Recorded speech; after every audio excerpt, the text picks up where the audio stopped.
Car भक्तों, एक बार फिर आपका हमारे चैनल में स्वागत है।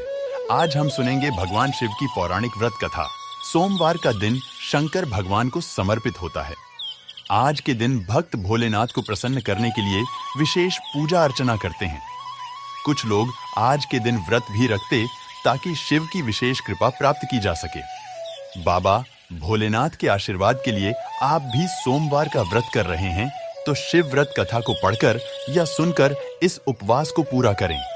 नारद पुराण के अनुसार सोमवार व्रत में व्यक्ति को प्रातः स्नान करके शिव जी को जल और बेल पत्र चढ़ाना चाहिए तथा शिव गौरी की पूजा करनी चाहिए।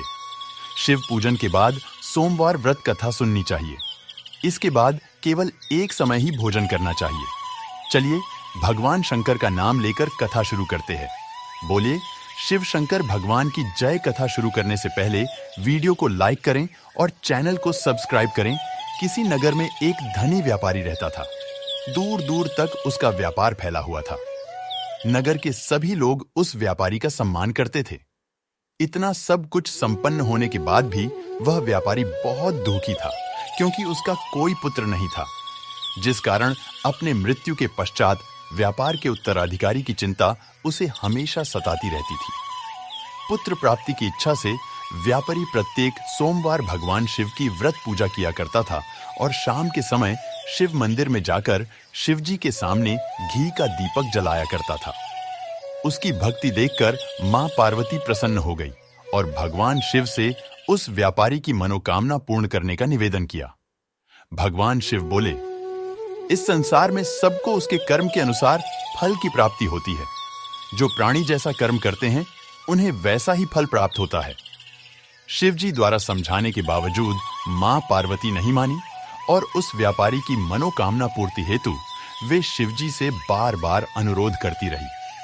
अंततः माता के आग्रह को देखकर भगवान भोलेनाथ को उस व्यापारी को पुत्र प्राप्ति का वरदान देना पड़ा। वरदान देने के पश्चात भोलेनाथ मां पार्वती से बोले, आपके आग्रह पर मैंने पुत्र प्राप्ति का वरदान तो दे दिया, परंतु इसका यह पुत्र 16 वर्ष से अधिक समय तक जीवित नहीं रहेगा। उसी रात भगवान शिव उस व्यापारी के स्वप्न में आए और उसे पुत्र प्राप्ति का वरदान दिया और उसके पुत्र के 16 वर्ष तक जीवित रहने की भी बात बताई। भगवान के वरदान से व्यापारी को खुशी तो हुई, लेकिन पुत्र की अल्पायु की चिंता ने उस खुशी को नष्ट कर दिया। व्यापारी पहले की तरह सोमवार के दिन भगवान शिव का विधिवत व्रत करता रहा। कुछ महीनों के बाद उसके घर एक अति सुंदर बालक ने जन्म लिया और घर में खुशियां ही खुशियां भर गईं। बहुत धूमधाम से पुत्र जन्म का समारोह मनाया गया, परंतु व्यापारी को पुत्र जन्म की अधिक खुशी नहीं हुई क्योंकि उसे पुत्र की अल्पायु के रहस्य का पता था। जब पुत्र 12 वर्ष का हुआ तो व्यापारी ने उसे उसके मामा के साथ पढ़ने के लिए वाराणसी भेज दिया। लड़का अपने मामा के साथ शिक्षा प्राप्ति हेतु चल दिया। रास्ते में जहां भी मामा भांजे विश्राम हेतु रुकते, वहीं यज्ञ करते और ब्राह्मणों को भोजन कराते। लंबी यात्रा के बाद मामा भांजे एक नगर में पहुंचे। उस दिन नगर के राजा की कन्या का विवाह था, जिस कारण पूरे नगर को सजाया गया था। निश्चित समय पर बारात आ गई, लेकिन वर का पिता अपने बेटे के एक आंख से काने होने के कारण बहुत चिंतित था। उसे भय था कि इस बात का पता चलने पर कहीं राजा विवाह से इनकार न कर दे, इससे उसकी बदनामी भी होगी। जब वर के पिता ने व्यापारी के पुत्र को देखा तो उसके मस्तिष्क में एक विचार आया। उसने सोचा, क्यों ना इस एले डेढ़के को दूल्हा बनाकर राजकुमारी से विवाह करा दूं। विवाह के बाद इसको धन देकर विदा कर दूंगा और राजकुमारी को अपने नगर ले जाऊंगा।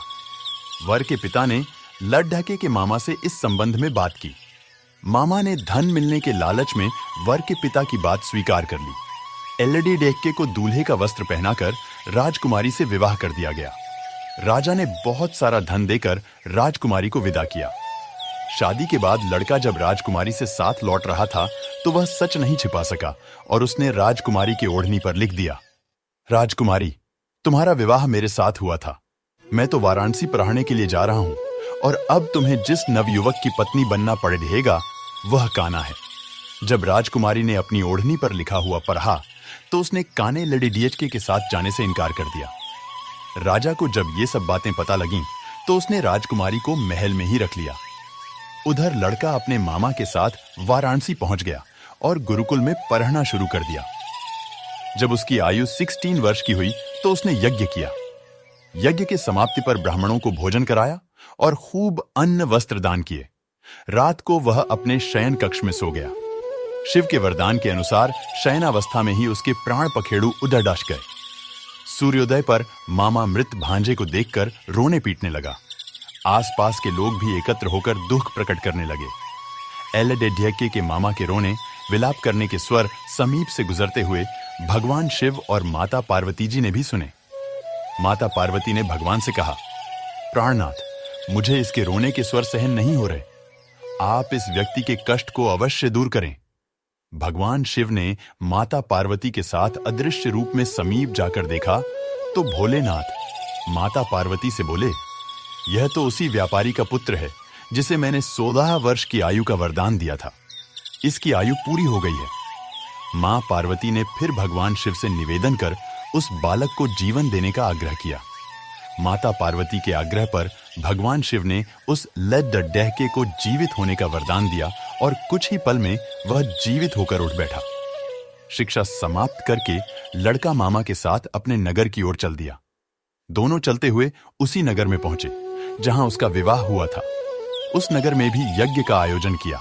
समीप से गुजरते हुए नगर के राजा ने यज्ञ का आयोजन देखा और उसने तुरंत ही एलडेढ्यके और उसके मामा को पहचान लिया।